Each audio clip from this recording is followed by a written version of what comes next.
The voice of the crowd and the voice of someone who's desperate, calling out in faith.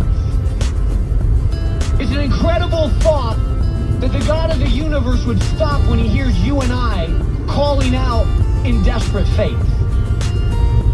Sincere faith. He's on his way, he's going to pass him by, but he stops because he hears a cry.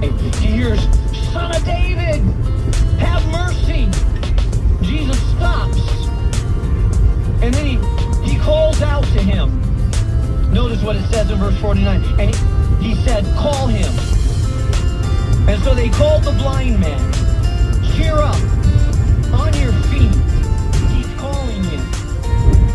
Verse 50. The very first thing that Bartimaeus does, it says, and throwing his cloak aside, he jumped to his feet and he came to Jesus. The blind man had a cloak. He's a street guy. He lives in the street.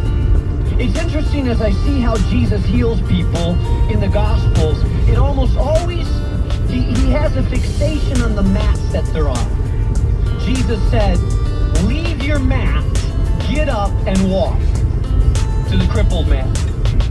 He seems to want to make sure that whatever, a homeless person lives in a cardboard box. In the times of Jesus, the weather was fairly nice. They didn't need cardboard boxes, but they had mats and they had cloaks. Their cloak was their home. It represented where they stayed. Their mat was what they laid on. This blind man jumps up. He's a beggar. He's poor. I've seen beggars, homeless people, and they cling to the little stuff that they have. They're very guarded about it because it represents their house, their identity, everything they have in the world. They don't just throw their cloak aside. They're not careless about their stuff. They hang on to it. They guard their cardboard box like you guard your house. They hang on to their coat like you hang on to your car.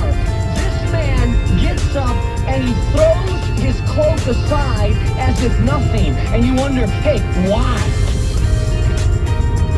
I believe that Bartimaeus, it was a statement he was making there. I believe that Bartimaeus was making sure. He went with the mentality, I'm going to come to Jesus and I will never go back to where I was before.